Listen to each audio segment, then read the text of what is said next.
பகிர்ந்துக்க ஆசைப்பட்றேன். அது உண்மையான ஒரு அனுபவம் எனக்கு நடந்தது. ஒரு அதிசயம் கூட. நீங்க கோயிலுக்கு போயிருப்பீங்க. அதில எத்தனை பேர் கொடிமரத்த சாமி கும்பிட்டுருப்பீங்கன்னு எனக்கு தெரில. கொடிமரத்த நீங்க பார்த்துருக்க கூட மாட்டீங்க.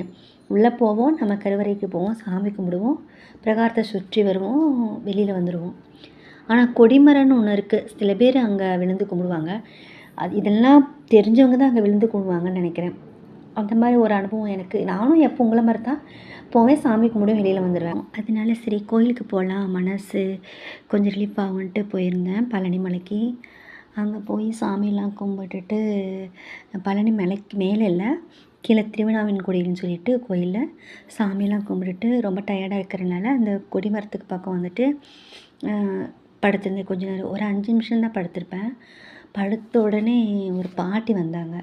அந்த பாட்டி வந்து "ஏன்பா இங்கே படுத்திருக்கன்னு?" கேட்டாங்க. "இல்லை பாட்டி சும்மா தான் படுத்திருக்கேன்" அப்படின்னு சொன்னேன். அவங்க உடனே "இந்தா நீ பசியோடு இருப்ப, இந்த சாப்பிடுன்னு" சொல்லிட்டு ஒரு கொய்யாப்பழம் ஒன்று கொடுத்தாங்க. "இல்லை பாட்டி வேண்டாம்" அப்படின்னு சொன்னேன். சரி பஜ்ஜி கொடுத்தாங்க. "இல்லை பாட்டி இல்லை கொஞ்சமாக சாப்பிடுன்னு ரொம்ப பசியோடு இருக்க" அப்படின்னு சொன்னாங்க. ஆனால் நான் பசியோடு இருக்கிறது அந்த பாட்டிக்கு எப்படி தெரியும்னு தெரில. நான் சாப்பிட்லானா அதுன்னு கொடுத்தாங்க. சரின்னு வாங்கி சாப்பிட்டு "ரொம்ப நேரம் இங்கே தங்காத, நீ கிளம்பு" அப்படின்னாங்க. "இல்லை பாட்டி கொஞ்சம் கீழே இருந்துட்டு போகிறேன்" அப்படின்னு.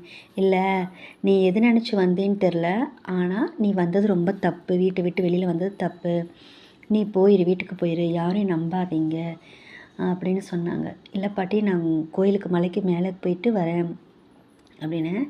சரி இருட்டாக போகுது, சீக்கிரம் மேலே போய் சாமி கும்பிட்டுட்டு நீ வீட்டுக்கு கிளம்பிரு, வேறு எங்கேயும் போகக்கூடாது, உன் மனசு வேறு எங்கேயும் தளர விடாத அப்படின்னு சொன்னாங்க.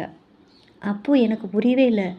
இந்த பாட்டி எல்லாமே நடந்தது போல் சொல்கிறாங்களே என்னன்னு தெரியலையேன்னு சொல்லிட்டு சரிங்க பாட்டின்னு சொல்லிட்டு நான் கொஞ்ச நேரம் இந்த பக்கெட்டு திரும்பிட்டு திங்ஸ் எல்லாம் எடுத்து வச்சுட்டு கிளம்பலான்னு திரும்பிட்டு இப்படின்னு திரும்பிட்டு அந்த பாட்டி காணோம்.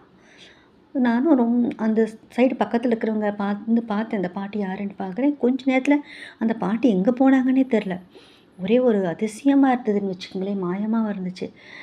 அப்போது சரி முருகா நீ தான் வந்து எனக்கு காட்சி கொடுத்துருப்ப போல அப்படின்ட்டு ரொம்ப சந்தோஷமாக முருகனாவே நான் நினச்சிட்டேன் அந்த பாட்டியை.